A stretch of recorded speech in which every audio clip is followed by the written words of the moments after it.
Mga kababayan kong Pilipino, makinig kayong mabuti. Ngayon ay lantaran na ang lahat. Gusto nila akong ipaaresto gamit ang isang warrant na hanggang ngayon ay hindi naman malinaw kung totoo ba talaga o isa lamang palabas para linlangin ang taumbayan. Ang mas nakapagtataka pa, bakit si Trillanes ang tila may hawak at nagkakalat nito. Hindi naman siya ICC, hindi rin siya Interpol. Kaya bakit parang siya pa ang pinakaunang nakakaalam at nagmamadaling ipaaresto ako? Kung totoong legal at malinaw ang warrant na iyan, bakit hindi nila maipakita ng diretso sa publiko? Bakit tila puro situation number lang ang lumalabas at wala namang malinaw na detalye? Kahit ilang opisyal ay tila hindi rin makapagbigay ng diretsahang sagot.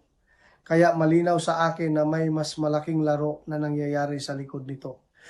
Mga kababayan, hindi ako ipinanganak kahapon.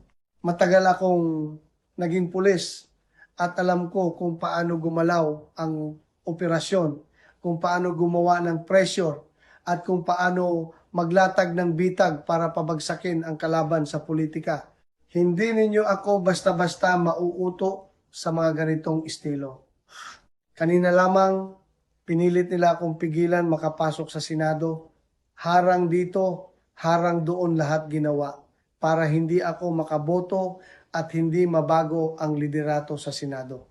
Dahil alam nila na kapag nabuo ang majority namin, sisimulan namin kalampagin ang mga matagal nang nakaupo at nakikinabang sa sistema. Pero nabigo sila. Nakapasok ako. Nakaboto ako. At ngayon, malinaw na hawak na namin ang majority sa Senado. Hindi nila napigilan ang pagbabago na matagal nang hinihintay ng taumbayan. At ngayon pa lang, dapat na silang kabahan. Dahil sisimulan naming busisiin ang malalaking anomalya sa gobyerno, lalo na ang flood control project scandal na bilyon-bilyong piso ang sangkot habang ang ordinaryong Pilipino ay lumulubog pa rin sa baha at hirap. Panahon na para pangalanan at papanagutin ang mga mastermind sa likod ng korupsyon. Hindi ako uurong.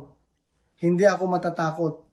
Kahit anong pananakot, kahit ICC pa ang gamitin nila laban sa akin, mananatili akong lalaban para sa bayan at para sa mga Pilipinong matagal nang sawa sa bulok na sistema. Kaya sa lahat ng sumusuporta sa amin, kailangan namin ang inyong boses. Kailangan namin ang inyong panalangin at suporta.